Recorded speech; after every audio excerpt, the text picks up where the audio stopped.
నేను ఒకటే విజ్ఞప్తి చేస్తున్న ప్రతి ఒక్కరికి ఉదాసీనత ఏమాత్రం పనికిరాదు.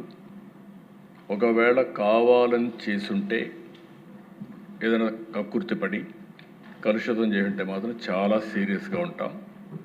ఒకవేళ ఏం జరిగిందో మొత్తం ఎస్టాబ్లిష్ చేసి దోషులపైన కఠినమైన చర్య తీసుకుంటాం.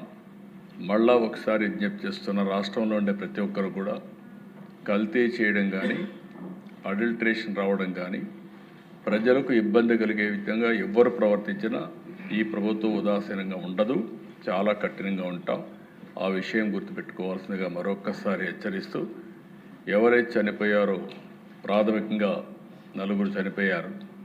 ఆ 4కి ఒక 10 లక్షల రూపాయల చొప్పున ఆర్థిక సహాయం చేస్తూ, అదే సమయంలో ఎవరైతే హాస్పిటల్లో ఉన్నారో వాళ్ళని పూర్తిగా రికవర్ అయ్యే వరకు వారికి ఎంత డబ్బులైనా ఖర్చు అయినా ఆ డబ్బులు కూడా ఖర్చు పెట్టి వారికి పూర్తిగా సహకరిస్తామని చెప్పి మరొకసారి తెలియజేసుకుంటూ, చనిపోయిన కుటుంబాల పట్ల నా ప్రగాఢ సానుభూతి తెలియజేసుకుంటూ, ఆ చనిపోయిన వాళ్ళకి ఆత్మశాంతి కలిగాలని భగవంతుని ప్రార్థిస్తూ సెలవు తీసుకున్నాను. అధ్యక్ష.